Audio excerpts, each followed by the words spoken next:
नमस्कार दर्शकों, हमारे चैनल में आपका स्वागत है जहां कहानियां जीवन को रूप देती हैं।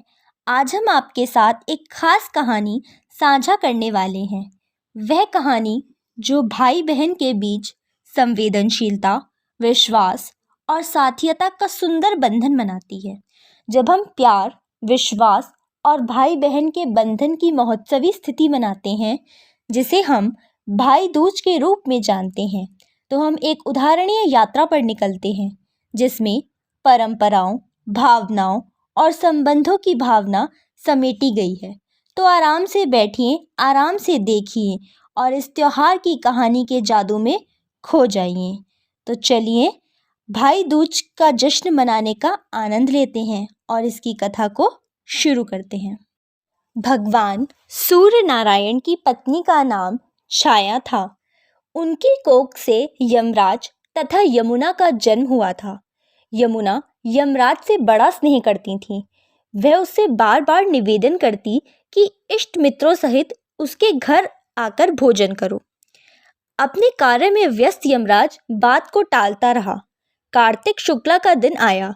यमुना ने उस दिन फिर यमराज को भोजन के लिए निमंत्रण देकर उसे अपने घर आने के लिए वचनबद्ध कर लिया।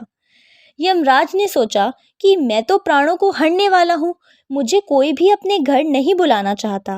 बहन जिस सद्भावना से मुझे बुला रही है उसका पालन करना मेरा धर्म है। बहन के घर आते समय यमराज ने नरक निवास करने वाले जीवों को मुक्त कर दिया। यमराज को अपने घर आया देखकर यमुना की खुशी का ठिकाना नहीं रहा। उसने स्नान कर पूजन करके व्यंजन परोसकर भोजन कराया। यमुना द्वारा किए गए आतिथ्य से यमराज ने प्रसन्न होकर बहन को वर मांगने का आदेश दिया। यमुना ने कहा कि भद्र, आप प्रतिवर्ष इसी दिन मेरे घर आया करो। मेरी तरह जो बहन इस दिन अपने भाई को आदर सत्कार करके टीका करे, उसे तुम्हारा भय न रहे। यमराज ने तथास्तु कहकर यमुना को अमूल्य वस्त्राभूषण देकर यमलोक की राह की। इसी दिन से पर्व की परंपरा बनी। ऐसी मान्यता है कि जो आतिथ्य स्वीकार करते हैं उन्हें यम का भय नहीं रहता। इसलिए भैया दूज को यमराज तथा यमुना का पूजन किया जाता है।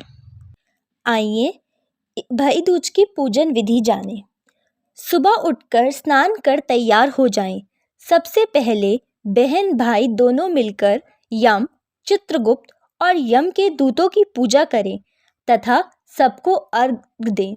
इसके बाद बहन अपने भाई को घी और चावल का टीका लगाती है। फिर भाई की हथेली पर सिंदूर, पान, सुपारी और सूखा नारियल यानी गोला भी रखती है। फिर भाई के साथ हाथ पर कलावा बांधा जाता है और उनका मुंह मीठा किया जाता है। इसके बाद बहन अपने भाई की लंबी उम्र की कामना करती है।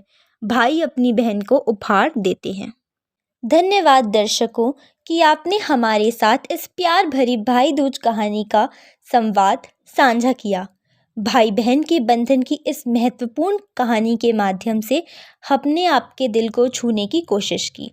आशा है कि आपने यह कहानी उत्सव और संबंधों की महत्वपूर्णता को समझा है। धन्यवाद। शुभ भाई दूज।